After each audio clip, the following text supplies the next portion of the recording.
Hello and welcome to the Monday Total Soccer Show. I am Daryl Grove and I'm joined by a man who has plain banners for rent. It's Taylor Rockwell. Hello. Hey, buddy. It took me a couple seconds to figure out what you'd said exactly, because I thought it was something about played in band for rent. And I was like, I didn't know the musical Rent had a band. But there we are. No, I was saying you have plain banners for rent. Then I got there. If Arsenal fans are interested. Yes. Oh, okay. So it's Monday. A lot of stuff happened this weekend. We're going to be talking North London Derby. We're going to be talking Major League Soccer. We're going to be looking ahead to the Champions League. We're going to be talking US under-17s. Oh, boy. It's another one of those weekends, Taylor, where lots of things happened. Yeah. But the biggest thing, it's got to be the North London Derby. Spurs beating Arsenal 2-0. St. Totteringham's Day is cancelled. All right, so for those who don't know, can you explain what that means? It's an unofficial day that I think Arsenal fans started celebrating about 20 years ago, where it becomes mathematically impossible for Tottenham to catch Arsenal. It means Arsenal will finish above Tottenham in the league table.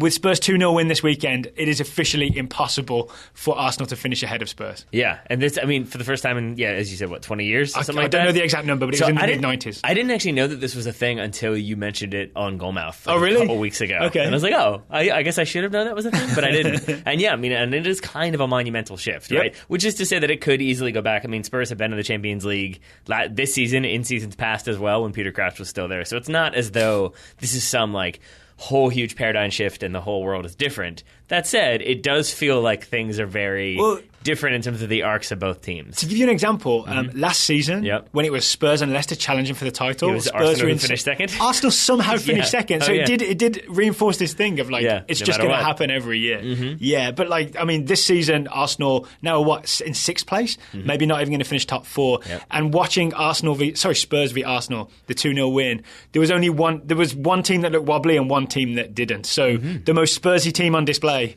were Arsenal. Yes, absolutely. And I think we watched bits and pieces of this game. We also watched the Match of the Day 2 analysis from, was it Danny Mills? Danny Murphy. Danny Murphy. I was going to say Danny Mills. Danny Murphy. Danny Mills also does some analysis for the BBC as well. See, too many Dannys. If you were a bit part England player from the early 2000s named Danny, you can get work at the BBC.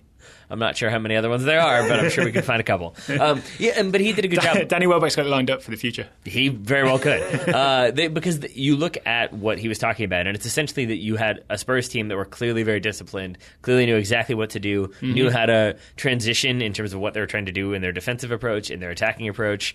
Everyone knew kind of where they needed to be and when they needed to be there. Yep. Versus Arsenal, it seemed like a little bit more makeshift, a little bit more, hey, we're going to keep these guys forward, let them have a little bit of freedom, but then that leads to us being vulnerable at the back. So, the thing I saw as well is in the build-up, the last few weeks, the big hope for Wenger, the thing that may have downed the plain banners, was that they'd switch to a back three. Right? But I always thought maybe just switching formations is not good enough, right? If you play Championship Manager or Football Manager, you can move your formation around and accidentally get it right for one game. It doesn't mean you suddenly have this great plan. What? It just means you switch it up a bit. Whereas if you looked at Spurs, Spurs essentially played two formations, right? They had the 4-2-3-1, but we also saw Eric Dyer drop in and form a back three when the fullbacks, when Trippier and Ben Davies went forward. So Arsenal is still figuring out one system. Spurs were playing two systems at the same time successfully. That's organisation. And there's 2 key points there, I would say. The first one is that when we were getting ready to watch this game, you asked me, okay, so are Arsenal back three? And I said, yes, they're in a back three. And you said, okay, who's back there? And we tried to run through the guesses. And we looked at it, and it was Nacho Monreal as one of the 3 center backs. Yeah. That doesn't seem like it fits. It doesn't, right? So that felt a little bit more like, we've stumbled upon this shape that kind of worked in that one game, so we're going to keep doing it, but maybe we'll throw this guy in there and see. Whereas I feel like Rob Holding was very important to that to when Arsenal did this last time. The second thing I would say is that if you look at Tottenham's approach, one of the criticisms of the style of play of Tottenham and of Liverpool and of Dortmund when you're doing that high press is that it's really difficult to sustain that for an entire season. Yeah. You look at what happened last season, what you were trying to get to before I interrupted you because I was excited to say it. Part of the reason I think why people think Tottenham fell off and weren't in that title race late in the season and ended up finishing third was because they were all just exhausted from having to play an entire season of press. Tottenham have played more games this season, but I think have handled it better because of that ability to bring in new players and rotate a little bit, but also change that shape so that you're not constantly pressing and constantly running. You can drop off a little bit, be a little bit more defensive, invite that pressure in, and then counterattack. It's not always the same thing every time. And one of the best examples is the fullbacks, right? You think of the classic Spurs fullbacks over the past couple of years. It's been Danny Rose and Kyle Walker. This game, it was Ben Davies and it was Kieran Trippier on the right. And I think, as I understand it, that was basically a tactical decision from Pochettino to start Trippier ahead of Kyle Walker. The Bayern Munich fancied Kyle Walker. And was that your theory, that it was a combination of... in retrospect, that Trippier can throw the ball far, and that Kyle Walker was making too many romantic gestures towards Bayern Munich. I mean, that was joking speculation. I don't think it was a punishment for the Bayern. Kyle Walker is not responsible for what gets published in Bild and Kicker. No, he is actually. He writes. He's the assistant editor nowadays. Yeah, he's a multitasker. He's like Jack Warner. Jack Warner also writes his own stories, right? Yep. And then points to the Onion as fact. Yep. Warner to sue CONCACAF, story by Jack Warner. It's an actual headline. I feel like he also runs his own PR firm as well, based on that headline. So let's talk about Trippier, because it was, for me, it's Kieran Trippier's quick thinking and longish throw that caused the first goal. Yeah. Right? It's Dele Alli that scores it, but it's Trippier's quick throw that makes it happen. Yeah, and it starts with that crazy throw from Hugo Lloris that it goes over the top of two Arsenal players, but it's to Trippier, who is very much on the touchline. Yeah. It has to be that inch perfect or it goes out of bounds. Brings it down like he's the new Philip Lahm. Yeah, exactly. Drives forward and then it ends up going out of bounds. Yeah. It's a throw in about 10 yards from midfield, I'd say. Yep. And Trippier... Everyone else is kind of jogging. It's not as though everyone is walking around and he just spots an opportunity, but he is definitely the one who's motivated to get the ball back into play, to the extent that if you watch this, it looks as though Harry Kane has made this run across and Gabriel has kind of failed to track, and that's what Trippier spots. That's definitely part of what happens, but I would say it's more so Trippier is the one who spots this opportunity. Yeah. And he is basically already throwing the ball when Harry Kane really starts to accelerate. He forces the Harry Kane run, basically, I would say. Yeah. Right? Trippier spots it before Kane does? I think it's the exact same time, but it's still, I think Ty goes to the thrower in that situation. He's the one who's sort of I'm throwing it long and I can throw. You better be there. And he is there. So also, we watched this in slow-mo. It looks like Gabriel's there.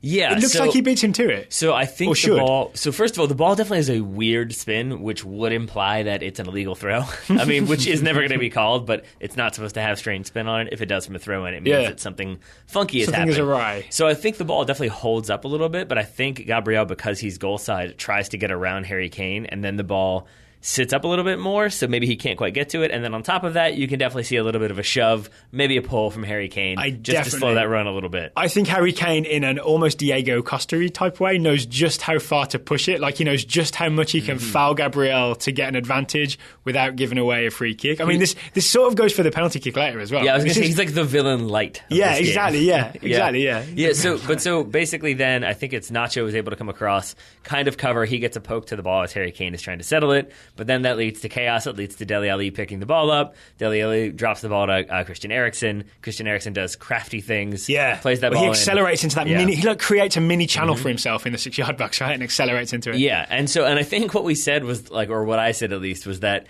this whole goal, and then basically he gets a shot off, it's blocked, and then Ali finishes the and it felt like chaos overall, but it felt like more disorganized chaos from Arsenal than intentional chaos from Tottenham. Here's what I'd say. I would say that Trippier throw and Kane receiving it has Arsenal suddenly running backwards, right? Because I think Gabriel is one of the deepest players when Kane receives that ball. So then all the other Arsenal players have to sort of collapse behind, because so they're all running backwards and all panicking, and so Spurs are very much on the front foot, right? That's why, for example, Dele Alli is able to pick up that loose ball after Nacho Monreal gets that toe to Harry Kane, right? And so I think even going back forward momentum is what it's all about. Indeed. And going back to the Danny Mills analysis for a second, that also speaks to what was Danny happening. Murphy.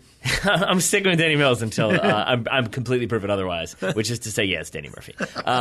Going back to his analysis, though, that it was routinely Arsenal kind of pulled out of position, and you'd have suddenly Gabriel as a right wing back and Oxlade-Chamberlain playing center back because of everything that Tottenham was doing. And it's the same thing here, where I feel like usually Laurent Koscielny would be able to step and make a smart challenge. Same thing goes for Nacho Monreal. But because neither one of them, I think, is kind of confident that they're in the right space and doing the right thing, both of them kind of half step to Eriksen, and he schools them with one quick little touch. Yeah. It's just an outside of the foot touch, and he splits both of them, and they both kind of stand off because they're not sure what to do. Yeah, I think that's it. Yeah. Also not sure what to do. On the line, when Dele Alli gets the rebound, it's not a perfectly hit. Is it left-footed? I think he just tries to knock it into the far corner. Yeah. Alex Oxlade-Chamberlain is essentially in the path of this ball. He could stop this ball, but instead of going for it with his left foot, which is where it was facing, he tries to turn and swing with his right foot and miss it. He whiffs. He misses the entire ball. I mean, he's late. Like, basically, the ball's already by. If you've ever played the soccer game online where you have to like time your volley as the ball bounces across the screen, Oxlade-Chamberlain would not be good at that game, because I mean that's basically what happens is he tries to get it with his right foot. All I can assume is that he's trying to do that very skillful, like, get your right foot underneath it and just boot it straight up in the air so it goes out of bounds.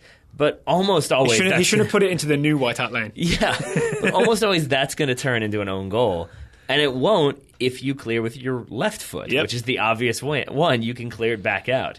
But Oxlade-Chamberlain, I think, makes the bad decision there, and then made a bad decision earlier in the game when he was deputizing at center back. He did the exact same thing and cleared it out of bounds for a corner in that situation when it easily could have just been booted back upfield. I'm kind of an Ox fan. Yeah. I like to see him play for England. I think he offers like smarts, strength, a bit of pace, a bit of skill, a lot of things. But I think the thing we found he is not good at, at least based on this performance, is sort of any sort of last-ditch defending. Yeah. He seems kind of panicky. Even the one where he kind of puts Dele Alli off his game when he's got that header at the far post. Yeah. It's actually a high foot that could have kicked him in the face and given away a penalty kick, right? Yeah. So there's a lot of panicky defending from the Ox here. Yeah, but after this first goal, Arsenal stabilised. Everything goes right back to normal. Everything's good, which is to say they concede a penalty inside of, 30 seconds? Yes. Yeah.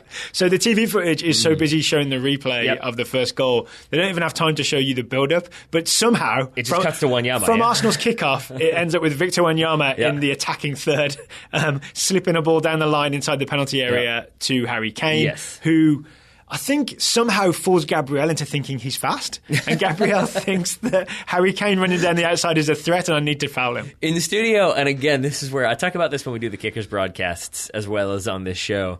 I always enjoy when the center back in Daryl comes out, which happens readily. But when this launched a maybe 30-second to a minute long rant about it's Harry Kane, you know he's not fast, what are you doing, why are you committing the obvious thing, and then you went into a whole thing about how you're supposed to just jog alongside him. Jog alongside him. Actually, maybe the 30-second to 60-second rant was just you saying jog alongside him over and over and over and over again. For a game that happened yesterday when we were watching the DVR. And he can't hear me. Yeah, well there's that too. But 3,000 miles on 24 hours ago. So basically, he makes Gabriel think that he's more of a threat than he is, at least when it comes to pace. Yeah. Gabriel tries to, step across and win the ball. And then, is it Lee Dixon who says... Lee Dixon, former Arsenal right-back Lee Dixon. Yeah. This is happening in his zone of the field, basically. Yeah. Suggesting that there wasn't contact. There was absolutely contact. I think it's that the downside of being the color commentator when you make your bed on the first replay, and the first replay you got to line it for 4 more replays in slow motion. And you can always tell when they sort of have been uh-oh, I was wrong, because the first one does look like there's very minimal contact, if any contact at all. But then Harry Kane leaves that right foot out, and that's where the secondary contact is, and that's where I think Lee Dixon makes that decision. They're not much contact there. It looks like he leaves his foot out. That's a dive for me. And then I think by the third or fourth one, where you can see that Gabriel clearly gets him in the shin, and then Harry Kane leaves the foot in. I'd say it's 20% Harry Kane being crafty and knowing that he needs to really sell it, and 80% Gabriel just making a clumsy play. So Harry Kane essentially buys a spare.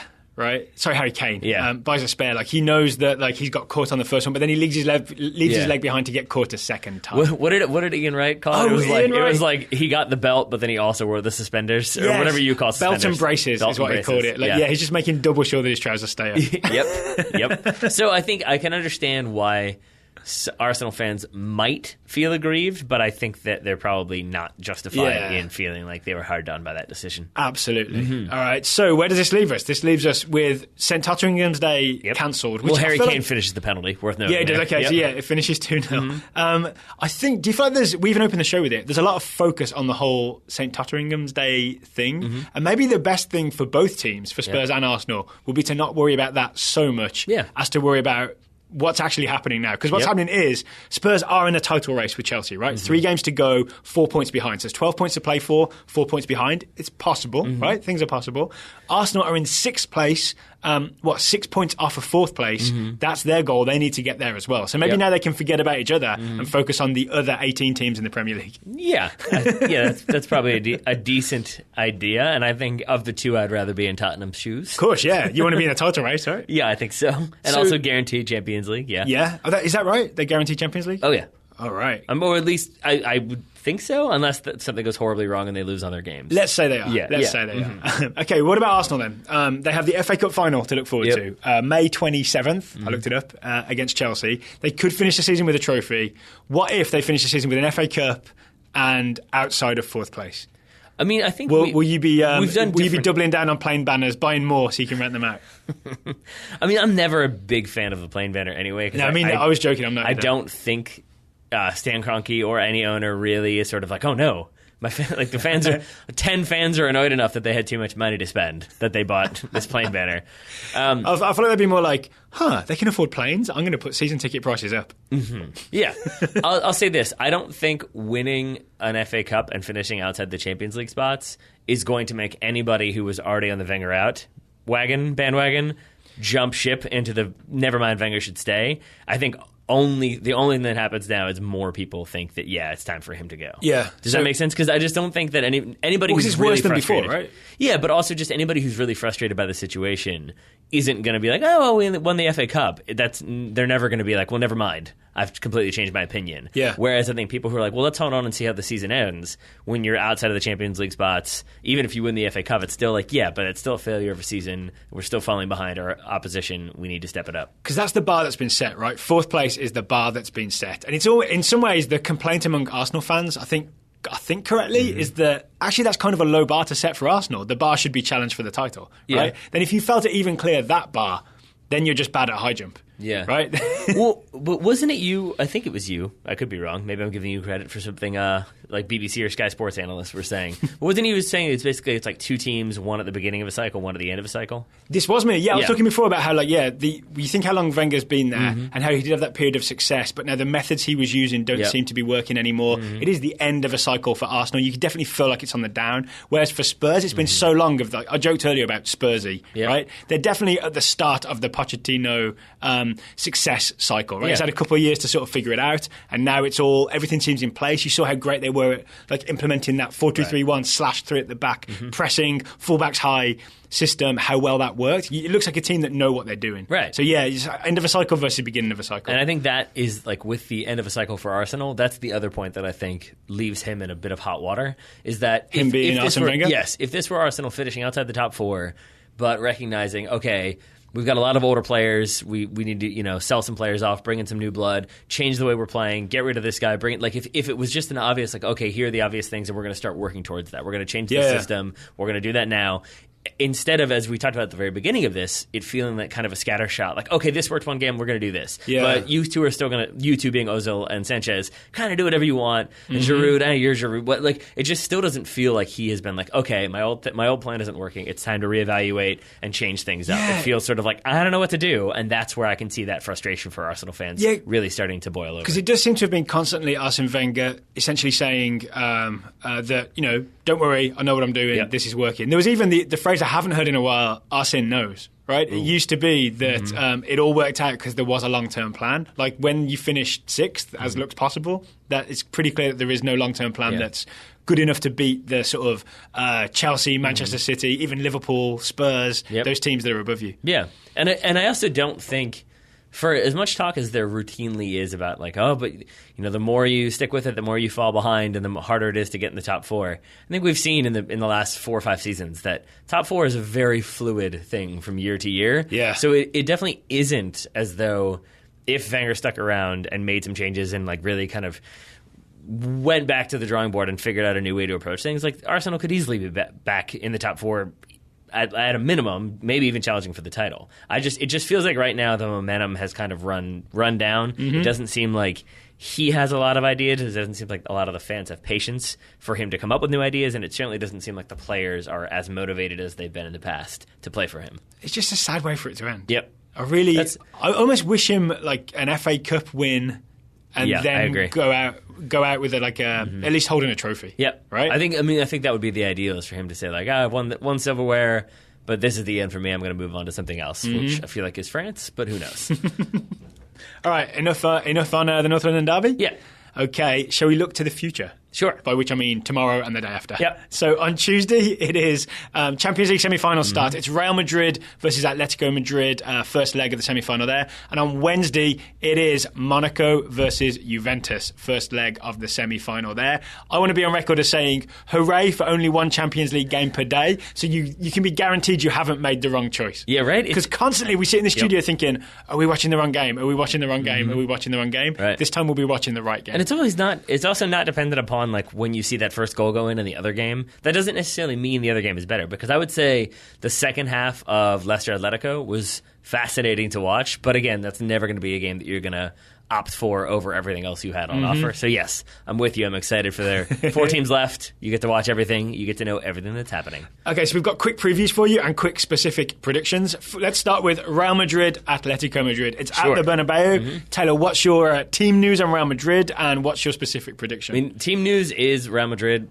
kind of are what they are, which is to say the only player missing is going to be Gareth Bale. He's been out for a while. Sergio Ramos not suspended because this is not La Liga, okay. And has already served his suspension because that's how many La Liga games there are. So he played this weekend. I know, I was surprised by that. I was like, what? Weren't you suspended? Yeah, I think he, in between like the Champions League and Sunday, I guess, they had already played another league game. Not quite sure how that works. I thought it would be a longer ban. I kind of felt like the number of inches your feet are off the floor when you make a tackle like that, that's how many games you should be suspended right? for. But from what I read, it was only the one game. So, all right. But yes, anyway, he'll be in there. I think it's going to be your standard lineup. The only question is who is going to replace Gareth Bale and where do they play? Isco on the right, James. There's been some thought of Asensio. Yeah, so those are Real Madrid have too many players. Yeah, exactly. So there's some speculation that if it's a 4-3-3, then it would be Isco on the right. There's some speculation that it might be a 4-3-1-2, got there eventually with James as that one, or it could be James out wide. Oh, like James in behind Benzema and Ronaldo? Yes. Okay. My feeling is that it will be James is going to be the starter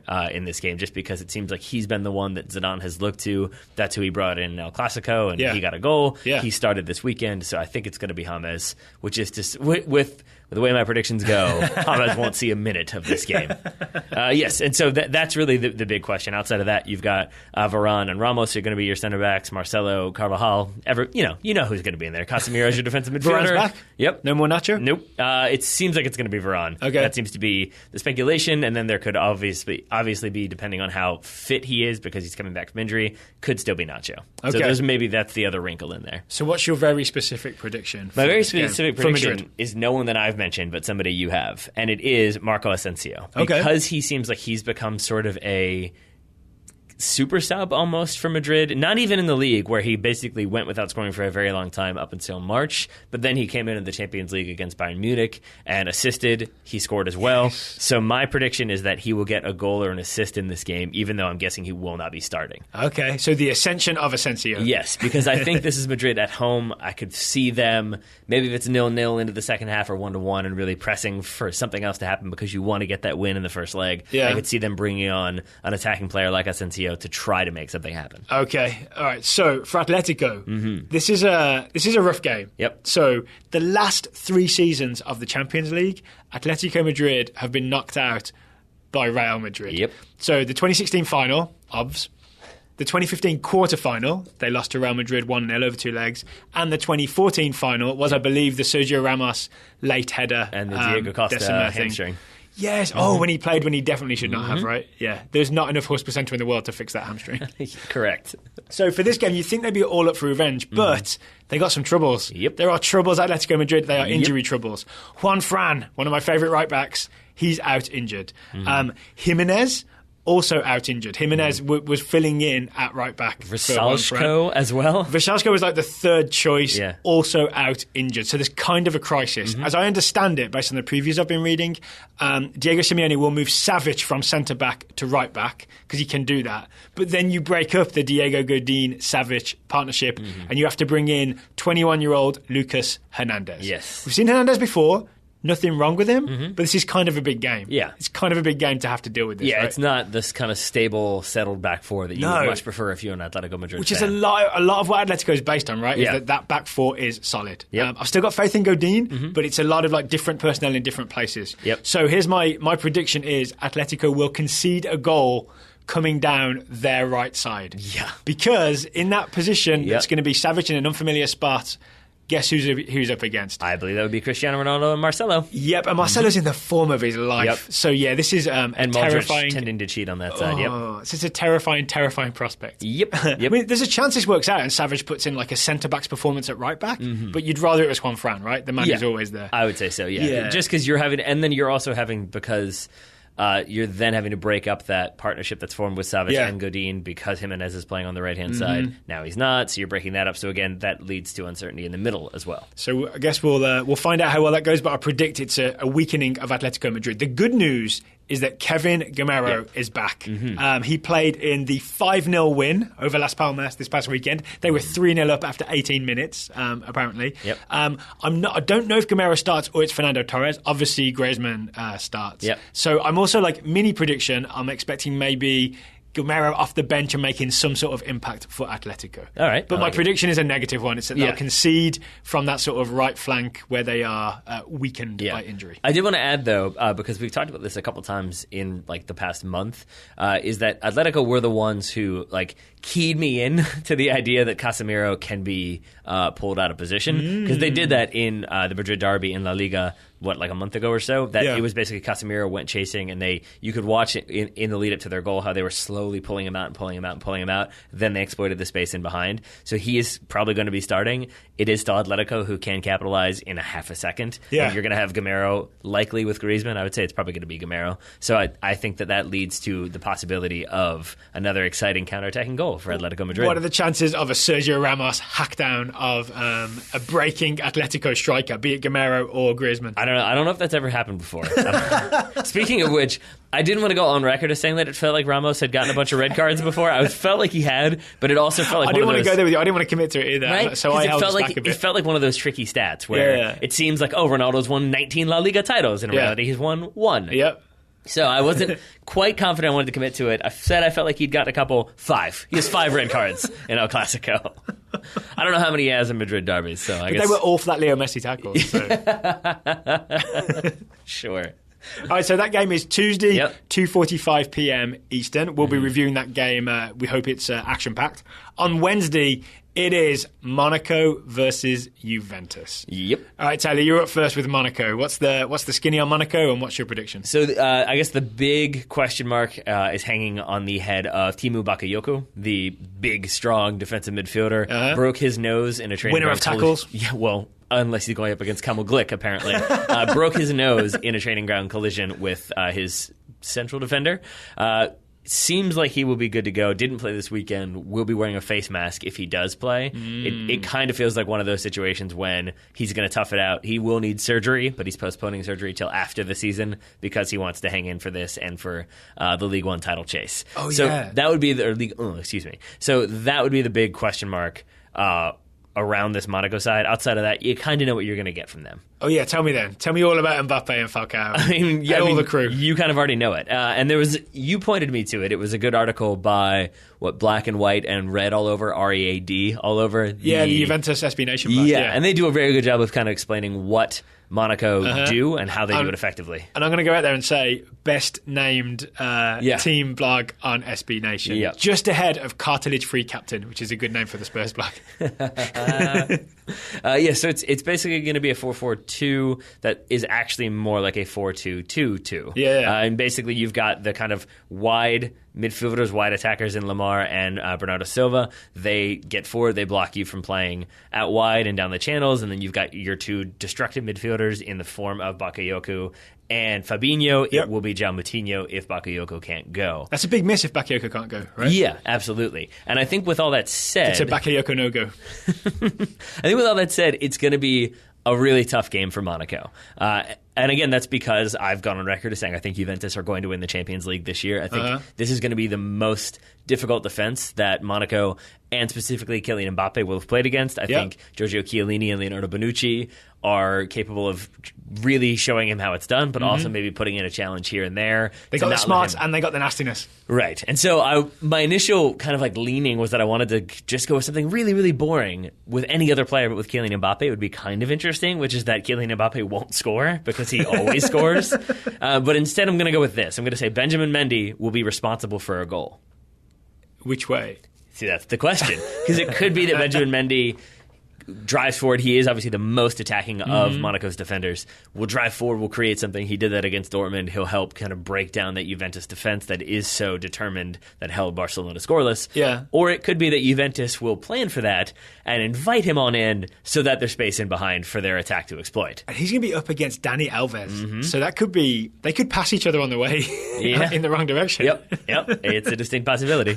I'm assuming Dani Alves will actually be on the field for the start of this game. I don't know how many hands he has to shake in Monaco, but they could also remember before the Barcelona game, I suggested that you can tell Juventus's approach in whether they choose Dani Alves at right back or Stefan Lichtsteiner. Yeah. So if you see Lichtsteiner, that means away from home they're going a bit more conservative because he's the less attacking of the two right backs. So either way, I feel like many could either get caught out of position or in trying to get back in could commit a foul that leads to a free kick or a penalty. Or it could be him getting involved in the attack, having that shot from distance, or threading the needle for a goal for Monaco.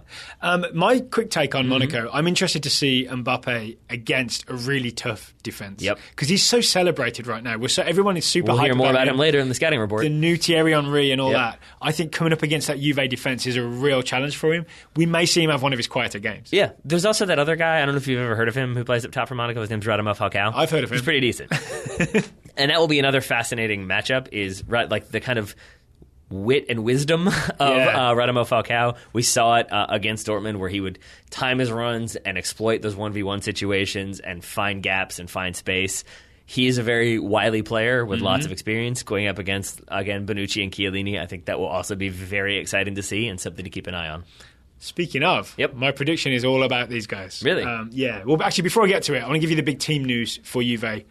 Khedira. Sami Khedira suspended for card accumulation. Juve's game is based on we show you to the inside, we force you inside, and then Sami Khedira tackles you. So for him to be missing is actually kind of a big deal for Juventus. The probable replacement is Claudio Marchisio, obviously very experienced Italian central midfielder, but he doesn't quite have the same sort of physical impact as Khedira. Yeah. So I'll be looking for, does Bakayoko start? Because he then could be like overmatching the opposition central midfield. It'd be Pjanic and Marchisio if Khedira's out. Yeah. But if Bakayoko's not there, then it levels the playing field downwards. So everyone gets smaller and less muscly as you lose Khedira and Bakayoko. So is this where we start to wonder if Kemal Glick has already signed the deal with Juventus? His job was to go in and disrupt, break things up? I think we might see one of those heroic games from Bakayoko where he sort of wears the face mask, plays through the pain, dominates the midfield. That's a scary proposition. Yeah, I think so. You mentioned it, the black and white and red all over. They did a great preview of Monaco, which I love seeing team fans really research the opposition defence and not just focus on their own team. One of the things they talked about was that Monaco do a good job of blocking your sort of play out from the back, don't let you go to your fullbacks, don't let you build, force you to go long. Juventus, the big thing with Juventus is the weapon they have is they can go long. They have Chiellini and Bonucci are both wonderful at playing long, accurate balls. And Juve have done this thing this season of weirdly having Gonzalo Higuain as the central forward, that's fine, Mario Mandzukic as their left winger. He's just a big lump of a centre forward playing left wing. That allows them to go big, long, diagonal ball, and he wins it. So my prediction is, prediction stronger than a guess, right? A Juve goal will come from a long ball out of the back to Mario Mandzukic's head. And I think it's a very interesting idea, and is definitely going to be a thing to watch because, as I said, the Monaco outside midfielders are going to be pushed forward to try to put the pressure on the outside backs, so they are forced long. But that means it leaves Mandzukic in a 1v1 situation at best for Monaco. So I think you're definitely going to see him having a lot of those physical tussles that we saw him have against Barcelona, where sometimes he got the foul, sometimes he conceded a foul. But either way, it was a ball they were looking for, and it was a ball that he seemed more than happy to receive. And if he can nod it down, then waiting for it, it could be Higuain running on beyond the defence, or it could be the tricky left foot of Paulo Dybala. Right? Everyone's new favourite. Did you see my the tweet that I retweeted from Rob Usry? No. It was my new favourite tweet ever. See if I can paraphrase it. If you were picking one young player to start a team with, what number jersey would you give Paulo Dybala? Or what number would Paulo Dybala wear? And I think that sums up the feeling towards him at the moment. So that game is Wednesday, 2:45 p.m. Eastern. I think I just called him Pablo Dybala. I apologize for that. He won't mind. He won't listen. I think so. We'll be back to review that game on Wednesday. Ready to talk some Major League Soccer, Taylor? I believe I am. Okay, so it's worth putting a little disclaimer maybe at the top of our MLS coverage. We can't watch every game every week. If your team is not featured, it's not because we have some bias against your team or for another team. We just watch what we watch and then we talk about what we watched. Indeed. Fair? Indeed. All right. So we had to watch this weekend after we saw what happened. Seattle 3, New England 3. Yeah. The reason being that after 74 minutes, it was Seattle 0, New England 3. Yes. and it's strange because with that, it feels sort of like, it must have been New England dominating, Seattle couldn't get it together, but then a couple changes and they really figured it out. Yeah. And I would say more so it felt like Seattle had good chances and were kind of decent to good consistently. Just New England really took their opportunities and were ruthlessly efficient. Yes, it was like Seattle played a fine-ish 70 minutes and was somehow 3-0 down. Yeah, basically. Because, I mean, the first goal, Kobayashi? Yeah. I believe? Excuse me, yes. I mean, who is not Kaiser Soze. No, he's not. That's kind of what threw me for a second there. I don't want to get that one wrong. But he did fool Stephen Fry. That he did. Or maybe Stephen Fry fooled Stephen Fry. I don't know. But it was, it was a shot from like 30, 25 yards out. It dips a little bit. It's got a little bit of movement. But it's something that Stephen Fry should be dealing with comfortably. Yeah. Is it fair to say there is movement on that ball, right? The way he must have knuckled it a little bit, Kobayashi, right? But there's not enough movement to fool Stephen Fry that much. I think the difference is that when you talk about movement outside of free kicks, you're usually talking about swerve from left to right, right to left. In this situation, I think it's the dip that happens at the very end, because I think Fry expects to be able to kind of catch it cleanly. Then he kind of has to drop to a knee to try to catch it, and it ends up going, I think, off his hand, off his knee, and into the goal. So that's all I can say is that maybe there's a way more dip to it than you would expect, but still, you get your body behind it, you block that shot. But you've got to add it to the list of MLS howlers. A lot of MLS howlers this season so far. Yeah. But then you have a really good header from Juan Agudelo and a really nice ball from Kellen Rowe. Yeah, playing left back, I think quite unexpectedly. I saw a tweet from the Shin Guardian, Matt Tomaszewicz, saying, can we get a look at Kellen Rowe in the Gold Cup squad? I mean, I assume he meant as a left back. Why not? If he can cross like that, then the answer is yes. If it will make the Shin Guardian happy, then why not? And so those are two really, one is fortunate, certainly. That second goal is really well taken. Then if you're Seattle, you start pressing, you're trying to make something happen, and that's why in the second half you have the Juan Agudelo goal, which comes about from kind of Seattle is shipped, and it's a 3v2 breakaway. Yeah, I love this goal. Yeah. And you know I love this goal. It's the Lee Win leave. Doesn't he nutmeg himself? Does he sort of step over the ball, let it run through his legs for the overlapping fullback? The key thing there is that he knows the defender is closing on him, and so he steps towards the ball, brings the defender with him, and so then really sells it, and then lets it roll through his legs. Then he immediately sprints towards the middle. So it's it points to an awareness of that the defender's coming, what he needs to do to let it run through, but also where he needs to be to get on the end, or potentially get on the end across. Yeah, so it's the misdirection to sell it to begin with, like any good magician. Yep. And then it's like you said, then you stay involved in the play by not just sitting back and being like, ha, I did a trick. Yeah, exactly. and I said to you when we were watching this that it reminded me of my the coaches, the directors of the club where I came back and coached in 2008.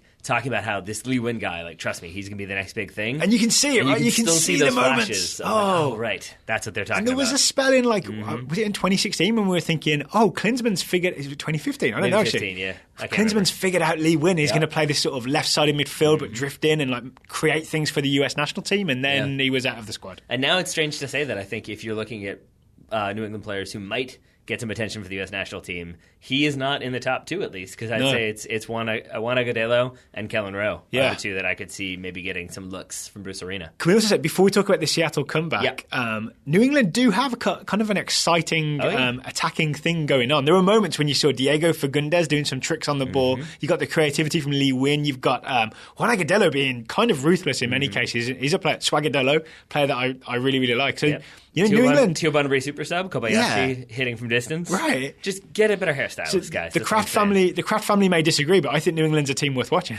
Did you see I read their statement about why the stadium fell through, and it was very... Do you know, I saw the headline and I just thought, same old, same old. It felt like this is where I don't really trust myself with these types of stories, because I read it and it was one of those okay, so they're trying. It definitely felt like one of those I read them last and they seemed like they made a good argument for why they were trying to make it happen. Yeah. And I feel like if I talk to any Revs fan, they'd be like, no. I think they're not really trying. They didn't put in that much effort. They could have done way more. This could absolutely be a thing. Yep. Seems to me it's expensive to build a new stadium and therefore they're not that interested. Yeah. I mean, they definitely mentioned that they were planning to have it be privately financed. Okay. But by them or by someone else? Well, I think by them, but that's like me saying, Daryl, I plan to one day privately finance an actual TSS tower. And then if you really press me, then be like, hey man, I'm trying here. But with no evidence of what you've done. Oh yeah, exactly.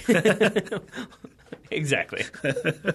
All right, so the comeback, interestingly, the comeback for Seattle starts after Jordan Morris exits the field. Yeah. And just before he'd nearly equalised. Yeah. So I've only seen this once, maybe one replay. It is a wonderful Clint Dempsey slipped pass through to a pacey Jordan Morris in behind the defence. I think, does his shot get saved? But I know he ends up... off the post. Goes off the post, of course it does. But then he ends up with his ankle crumpled underneath him, has to sub out. I'm assuming it's the same ankle that kept him out of the World Cup qualifiers for the US. That's it. I mean, he subbed off, I think, 4 minutes after it happened, so that means get some treatment, gets a look at it, realizes he can't keep going, but does walk off under his own power, walks to the bench under his own power. Yeah. So I guess, if anything, it's just like kind of discomfort. Maybe you don't want to take the risk, and especially since at that point you're still 3-0 down. Right. So maybe it feels like, okay, it's not really worth over-pursuing this one. Let's get you off, let's get that iced, and let's make sure you're good to go for the remainder of the season. So I'd agree with that in terms of there's much to go in terms of the remainder of the season. I'd agree with that in terms of not risking Jordan Morris in this game where we're 3-0 down. But the way that Seattle played, the way that I think you noticed that even towards the end, the stadium was still full, right? No fans were like, I give up on this. Yeah. Everybody stayed to the end. They always looked like a team that thought they could pull this back. I kept thinking they looked like a team that's 1-0 down, not 3-0 down and beaten. Now, maybe it was like creative camera angles. They just kept pushing the fans down and down and down, so it always looked full. Yeah. But I mean, to me, everybody in the first row. Yeah, to me, it seemed vocal. It seemed loud. It seemed like you had people banging those drums and still being excited. Even though I feel like I saw a lot of people wearing ponchos, so maybe it wasn't the greatest of conditions. It was raining. Yeah. But compare that. Seattle. True. Yeah, of course. But compare that to other. They say it only rains once a year in the Pacific Northwest, but it's from October to March. Yeah. I've heard such things. But I want to say compare that to other stadiums around the league, and I'm not going to name names here, but I'll say that you can see other teams when they go down or when they get like pegged back. You can start to hear some of those boos. You hear a little bit of the silence. You don't hear the kind of fans picking everybody back up. Yeah. And it really does point to like the kind of belief that Seattle fans have, and that the willingness of the team to reward that belief. Actually, going back all the way to the beginning of the show, is it any coincidence that the season when Arsenal fans turned on Arsene Wenger in a bigger way than before is the season when they haven't rallied back to get fourth place? I mean, that probably syncs it all ties in together, right? Yeah. Okay. Yeah. And so, speaking of tying in together, let's talk about Seattle tying this one together to get a point at the end of it. So here's what they did. With Jordan Morris off, Jovan Jones gets pushed up from left back. He sort of gets given the keys to the left wing. And I think Harry Shipp comes on and plays left back, which is really interesting. So they got two attacking players down that one side. Jovan Jones free to run at people. I think Wingo has come on for Delem on the right. So he's. I saw a quote from Schmetzer saying, I wanted him to dribble at people in a way that Delem possibly can't. So Seattle are all set up to attack. Yeah, and then Jovan Jones. Even in the 84th minute, which is when it's still 3-1 in favor of New England, you have Roman Torres come on and play as almost like a target striker. Yeah. So credit to Schmetzer, because this didn't happen by accident. No. He really just kept making attacking moves. Right? And bringing Torres on as a striker. Yeah. Maybe New England thought it was Fernando Torres and they got a little scared. That could be. But yeah, and to your point, let's focus on Jovan Jones for a second, because it's Jones who plays that ball in for Nico Ladera's first goal, or his only goal rather. It's Jovan Jones who plays the ball in for Will Bruin's really, really good header, and it's why you have Will Bruin in there, because he's the big guy who can attract defenders, but also he's got to get ahead of the ball occasionally / frequently. And in this situation, it's a great ball from Jovan Jones, but it's one of those where it's kind of both of them are really good. It's an amazing ball, but it's a really good header at the same time. Can we talk about New England for a second, though? Because I don't know if you're on the same train as me. I pointed this out when we watched it. I didn't know how much agreement I got from you. I think it's kind of the New England's players' fault for getting a little too flash, a little too confident. I said before, it's a thing I like, right? When it's Fagundes, when it's Lee Win, when it's Agudelo, and they're doing it in the opposition half, right? When you do it in the attacking half. I thought Delameu coming out of the back, after he tackled Dempsey in the corner, could have just banged it down the line in the 74th minute. Instead plays it inside to, I believe, Kobayashi, who again maybe could have just cleared it or maybe done something else. Instead he tries like a clever flicked curling pass out to the wing. That's where this Seattle attack starts for the first goal. I honestly believe the momentum turns as soon as Delameu decides to pass this ball infield into traffic instead of go down the line. If you're Blofeld, if you're the villain in the James Bond movie, do you know when you want to what's it called? A monologue to James Bond when he's dead. That's when you monologue, right? You don't want to like when James Bond is tied down or he's like strapped to a chair, because he can still get out. Yeah. And in this situation, it felt like New England started to kind of monologue a little bit, started to talk a little bit. Seattle weren't dead. They thought they were dead. They thought they had them, and then slowly they come back, and in the end, the evil layer has been destroyed.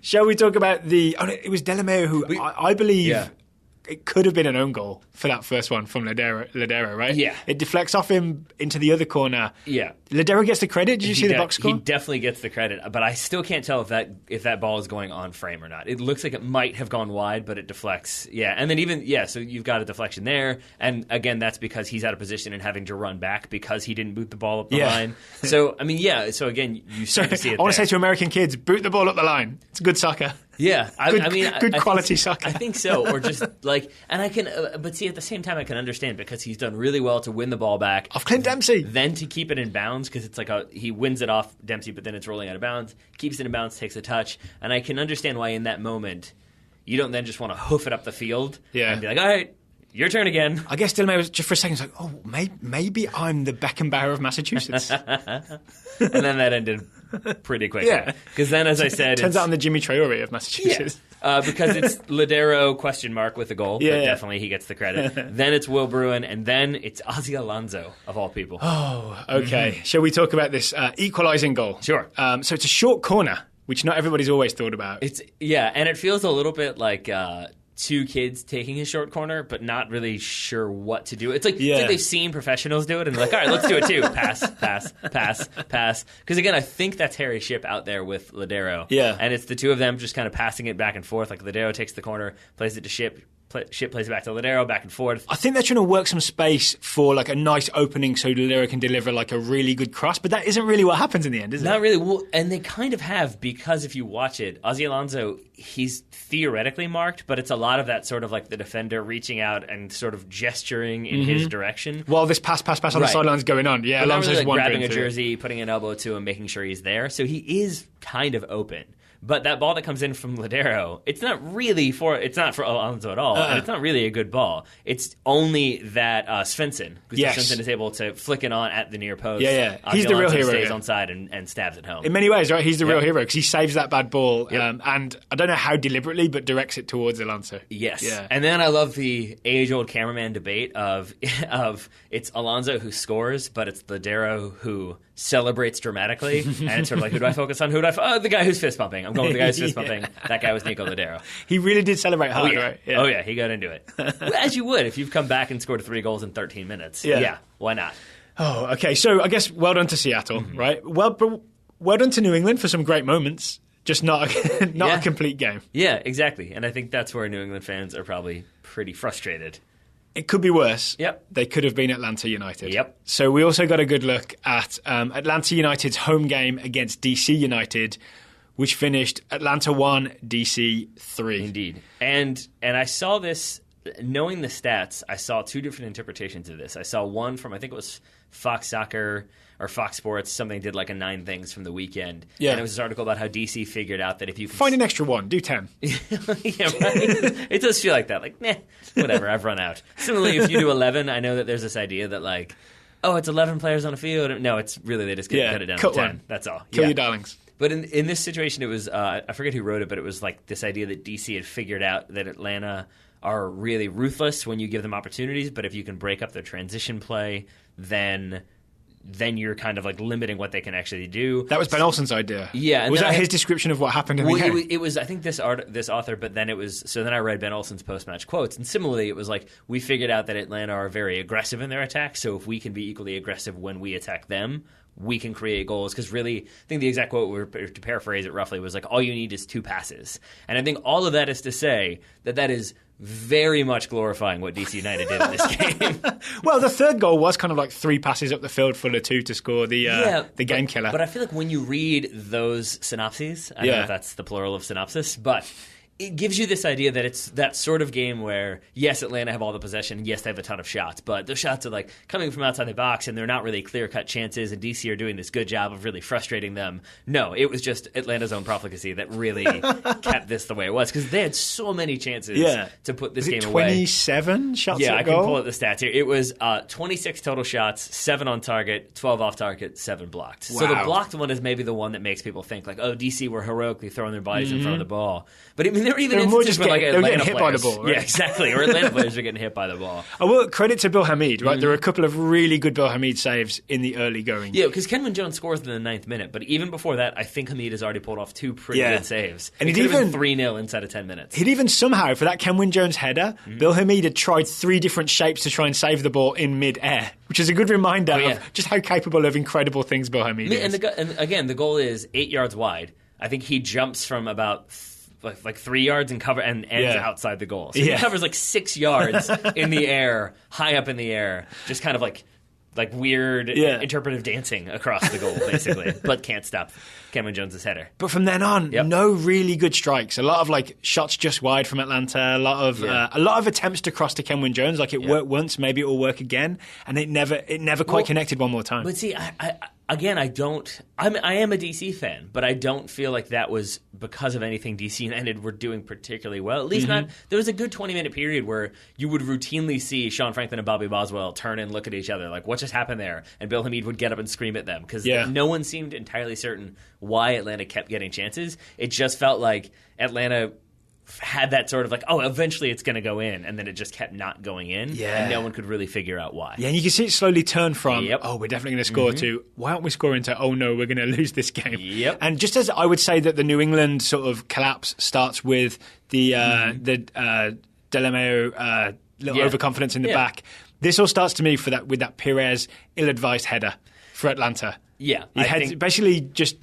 half head, doesn't quite head it clear, doesn't quite pass it, just like nods it back to DC. Well, so Gonzalez Perez is, I think he's doing that header that you do as a center back when you know that you've got time and space in front of you. So like the ball, maybe it takes a bounce usually. It's off like a punted ball. It takes a bounce, so it's not like you're heading it dramatically back. Yeah. You're kind of doing that kind of like header 8 yards in front of you maybe. Yeah, so and you maybe chase after it, right? And then you're going to like, your next touch is going to be on the floor, you're going to take it and you're going to dribble away. Yeah, so it's like clear it out of pressure, then you can start again once you go and collect the ball the other side, right? Instead though, because the key point there would be that you've got like 5 to 10 yards of space to kind of get it settled and then move. In this situation... You got Lamar Nagel. You've got Lamar Nagel who's there like, okay, fine. Are we going Nagel or Nagel?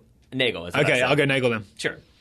But he gets that ball, and then, and this is where that kind of directness that Ben Olsen was talking about comes into play, because gets that ball, goes right down. This definitely is an own goal from Michael Parkhurst. Nagel, I forget who's trying to square it to, probably Latu, just based on the formation. And instead, Michael Parkhurst slides in, deflects it, puts it in at the near post. Parkhurst deserved better. Yeah, I mean, because he worked really hard to make up for that mistake. Yeah. And then it ends up being sort of like you're lumped together with Gonzalez Perez making that mistake, because then it leads to an own goal. So on paper, it looks like, it looks like, if anything, you're the one at fault and not the guy who gave the ball away. I want an asterisk, actually. Next to Parkhurst's own goal, I want an asterisk, and then next to the asterisk, a picture of Perez. I feel like he gets 20%, and then Perez gets the other 80%. Yeah, so you've got that one, that equalizes it. Yeah. Then you've got the Luciano Costa goal. Yes. That really, like, we watched the 20-minute condensed highlights of that one, and we were sort of like, wait, what just happened? Yep. Like, why did he just score the goal after I think Atlanta had a corner kick? What's going on here? Turns out the answer is he magically became Giovinco.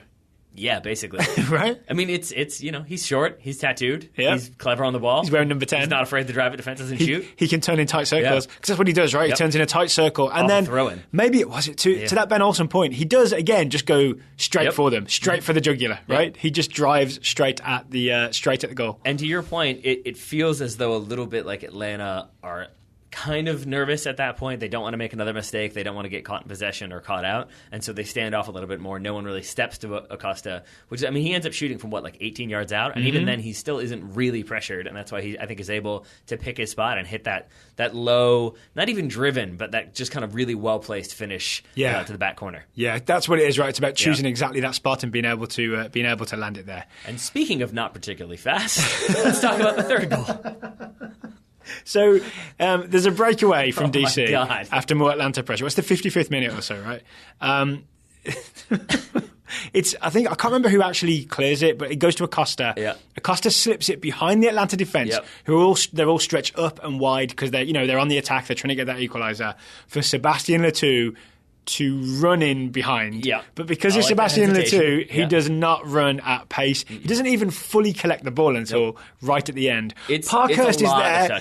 Parkhurst's not that fast either. He closes the gap really quickly. But that's after the entire back line stopped and put their hands in the air. All of them stopped and looked at the assistant referee, I think really thinking it was going to be offside, and then it wasn't. Yeah. And then they still have time to catch up to him before Letou puts it in the back of the net. It's a really nice strike to the top corner as well. From, again, 20 yards out. Yeah. So it's not like he dribbles in and finishes from time. So Letou does well, but I think the thing I'd use the thing this underscores is that Letou's slowness and the fact that he manages to get to goal and score highlights just how taken by surprise Atlanta's defence was. Yes. Yes, and that's why we put out the tweet, as we are wont to do, when we come back from our weekends away to try to recap everything that happened over the weekend.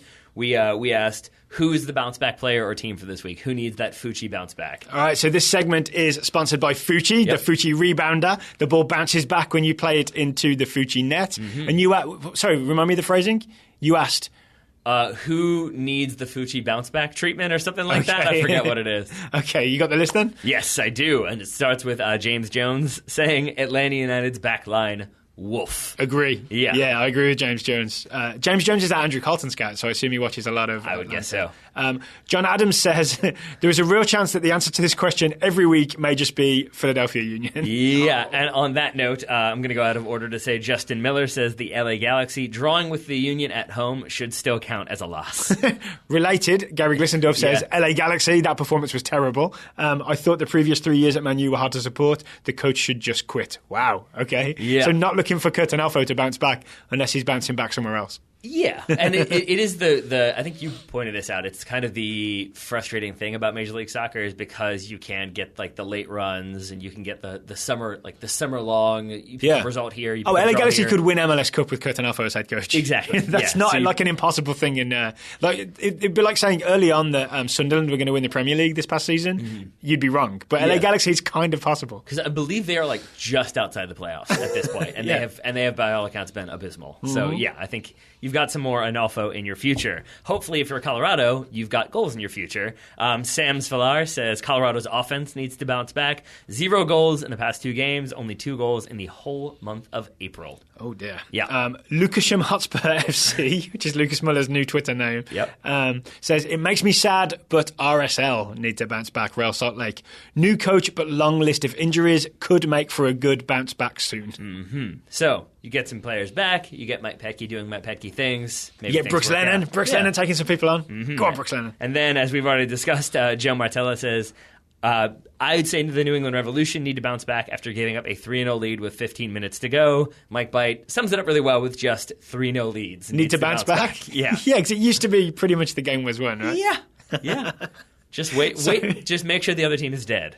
So 3-0 leads will be hiring a PR agent right now, asking for their profile to be raised. Here's what teams need to do. What's that? You need, because I know most teams now have that social media manager, right? Mm-hmm. That's what they do. They track the accounts. You need to wait on social media until someone posts the Ralph Wiggum stop, he's already dead meme. And once they do that, then you can start to showboat. Until somebody starts tweeting out that they're already dead, no showboating. Play your game. Maybe that's what Delameu thought had happened, right? I think so. Yeah, I'm glad. That's it. That's what needs to bounce back is the Ralph Wiggum stop, he's already dead scene meme.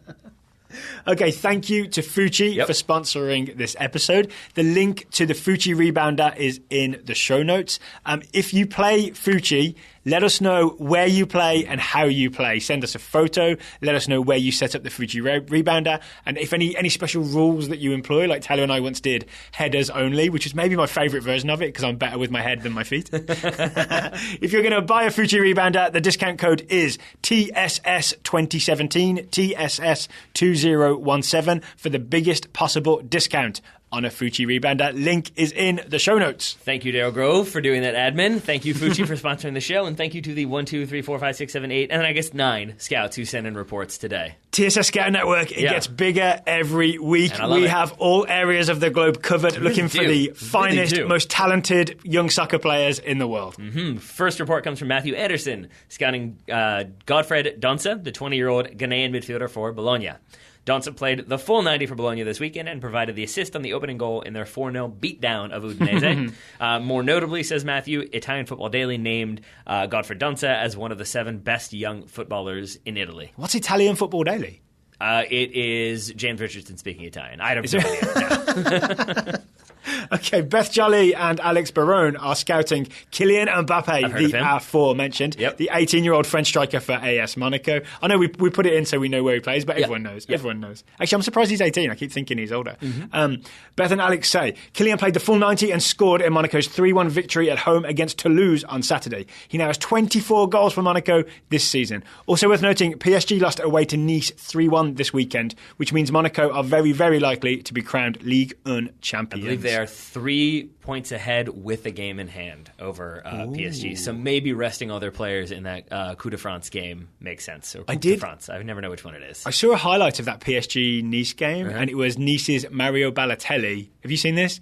He has the ball in the corner. I think he's up against, who's the Belgian right back? I've forgotten his name. Meunier. He's up against Meunier, and he's dancing on the ball, doing all kinds of like tricks and steps and stuff. And Meunier kind of just stands off. He's not interested in it. And then from the from the right side of the picture comes Blaise Matuidi. Oh no! And gets his revenge. He just levels Mario Balotelli. Yeah, because you can't taunt a fellow pro, right? A lot of professionals take real offence to you sort of treating soccer like it's silly. I don't know, maybe you can, though, because I think PSG got 2 red cards in this game. I know Angel Di Maria got 1. I think there was 1 more. So that not only are they 3 points behind with a game more played, but they now have, I think, 2 players suspended. So maybe Balotelli's doing like a high-profile Diego Costa type thing. That could be. That could be. Next report on happier note. On happier note comes from Doug Chan, scouting Matt Miazga, 21-year-old American center back for Vitesse Arnhem on loan from Chelsea. Doug says Miazga went the distance as Vitesse defeated AZ 2-0 in the KNVB Cup final. That cup win marks the club's first major trophy since their inception in 1892. See, all you got to do is loan a bunch of Chelsea players and you can win the Dutch Cup. Yeah, that's all it takes. But this is great for Matt Miazga, right? Because Matt Miazga not always a starter at Vitesse Arnhem, so we were wondering if this season would be worth it, if maybe he'd have been better off staying in MLS with New York Red Bulls back in the day. Trophy in the Netherlands, that's career progress. He's on his way to a very weird trophy cabinet, though, because I think he's also got 2 supporter shields and then the KNVB trophy. I hope he just continues to collect like assorted silverware. I hope he one day gets the community shield. That would really be the crowning achievement. One day an alien civilization will come down and find Matt Miazga's trophy cabinet and be like, we have no idea what happened here. Here lies an acceptable footballer, it seems. But start of his career, still plenty more to go. Speaking of acceptable footballers. Orion Escobar is scouting Tommy Thompson, the 21-year-old American attacker for San Jose, and sometimes TSS favourite, sometimes TSS most frustrating player. Okay, Orion says Tommy's season isn't off to a flying start. He's got minutes here and there, but has only played 27, 21 and 18 minutes in his last 3 matches. We're going back to the old ways, Taylor. No goals or assists so far, meaning that the strongest part of his game is still his dancing. Yes, which is a reference to Orion also included a tweet of Tommy Thompson dancing in front of Parliament. I'm assuming it was a couple years ago. Big fan of democracy. Yeah. Big fan of parliamentary democracy. Exactly. That's what he's always said. And unnecessary step-overs. Yeah, that too. Up next is Zach Betcher scouting Timothy Weah, the 17-year-old American striker for PSG.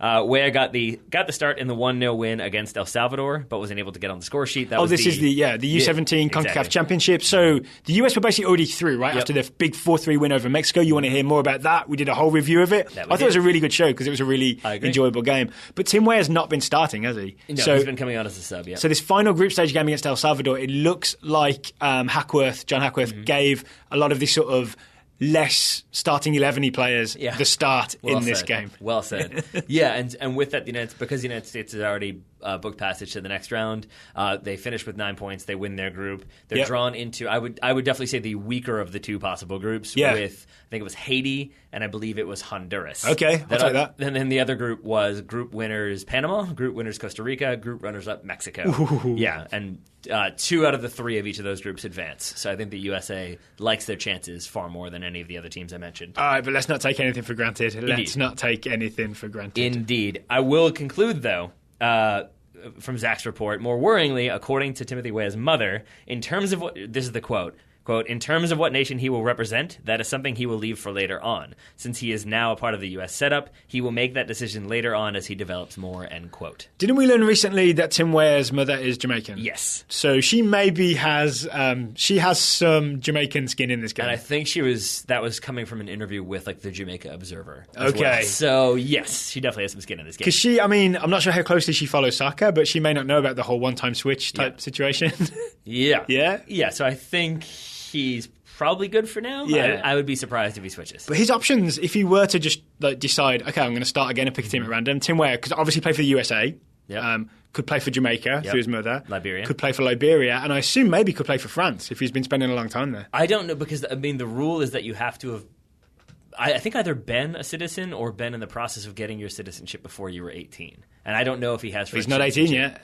Oh, that is a very good point. I had not He's yet at the thought about U17 CONCACAF Championship. Right. Yep. These kids are too young. So Tim Weah's got options so far. He's choosing the USA no matter what Mrs. Weah says. Let's keep it that way.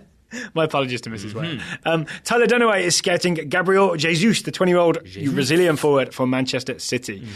Gabriel Jesus returned to the City squad, got 10 minutes in the Manchester derby, the thrilling Manchester derby that was finished 0-0. He then started and played the full 90 this weekend, scoring the crucial late equaliser in City's 2-2 draw with Middlesbrough. I actually did not know that. That's why I just learned this. That's what he does, man. 85th minute. All right. Sean Dickey scouting Weston McKennie, the 18-year-old American central midfielder for Schalke's academy. I'm excited for McKennie. As well you should be. Weston and his Schalke U19 teammates, which include Nick Tateku and Haji Wright, moved to the top of the U19 Bundesliga table as they defeated Bayer Leverkusen 2-1 on Saturday. I think they have one more game left to play, so I think if they win that one, they are U19 Bundesliga champions. So I'm really glad Sean sent this because even though we've been following Weston McKennie, Nick Tateku and Haji Wright, I hadn't been following the actual under-19 league table. Yeah. So it would be a big deal for them to win that title, I assume, right? I mean, everyone wants to win some silverware. Yeah, and right? I mean, Weston McKennie has been very important for this Schalke U19 team, as has Haji Wright has played, I think, 23 games so far this season, of like 22 of 25 or something like that. Is he scoring? Do you know if he's scoring? 11 goals. Oh, where do you get these numbers? Top scorer. Soccer way, baby. The way to go. Yes, so good things from Americans there. Nick Tateku getting some minutes, but came late, obviously. Okay. Speaking of young Americans, Ben Sundstrom suggested someone he wanted to scout. That someone was Conrad de la Fuente. Tell me about him. 15-year-old American striker at La Masia, the Barcelona Academy. He's with Barcelona Cadete A. Nice. Cadete, I believe Cadete A. Yeah. Ben says young Conrad has scored 7 goals for Barcelona's Academy A team, which is 4 levels below the senior team. He also made the La Masia Team of the Week and has been scoring goals for the US Under-16s boys national team. Okay. So there's a new name to remember, Conrad de la Fuente. Here's also where you learn that math hurts my tiny brain. Okay. So it's 4 levels below, but that would be like Barcelona A, Barcelona B. Then there are 2 there's the juvenile youth team, reserve teams, and then there's this one. So they're like the 5th tier of Barcelona, essentially. But it's mostly by age group, right? Yeah, I mean, I think if De La Fuente was like the new Messi, then maybe as a 15-year-old he'd be playing for the juvenile or Barcelona B, maybe, right? Maybe, but he's basically in the right age group right now. Yeah. And he's at Barcelona. And so we're assuming pretty good. Week. Yeah. So we'll take that. So Conrad de la Fuente. Thank you to Matthew, Beth, Alex, Doug, Orion, Zach, Tyler, Sean, and Ben for today's scouting reports. Hey, Daryl. Yeah. Thank you for taking the time to talk to me today prematurely. As long as we're thinking, I just figured why not. Oh, I see. Yeah. And now I'm done. I want to thank everybody who is in the Total Soccer Show Scouting Network, everybody who supports the show by subscribing to the Total Soccer Show Scouting Network. I'm back in because it really makes me happy because it allows me to stay up to date with so many other things. Like, I'm really happy that we got the report on Godfrey Donza because I really don't know much about what's happening in Serie A, aside from I'm assuming Juventus are going to win it yet again, even though I think they drew it the weekend. And now you know Bologna were putting beatdowns on Udinese. Yeah, exactly. With 20-year-old Ghanaians in midfield. But honestly, that surprised me. I was like, what? Udinese? No. Like, you guys had Alexis Sanchez way back when, I think. So, therefore... You can't claim that in current matches. We can't lose. We used to have Alexis Sanchez. I think you probably could. So anyway, it's a nice way to keep up to date with all of these little things that are happening all over the world because otherwise I would not know. Yep. It's also a nice way for the show to be supported. Yes. Yeah, that's why we're able to be a daily soccer podcast. Paying our office rent is important. In the United States. And that means we'll be back tomorrow to review the Madrid derby in the Champions League semi-final. Boy, oh boy, oh boy. So keep your ears peeled for that one, if that's a thing that you can do with ears. Yeah, sure. All right, Taylor, you already thanked me. I want to thank you for taking the time to talk to me today. I want to thank... You're welcome. I want to thank each and every listener that has stuck through to the very end of this slightly longer than usual TSS, right? We've gone over an hour on this one because there was so much to cover. We'll be back with you tomorrow.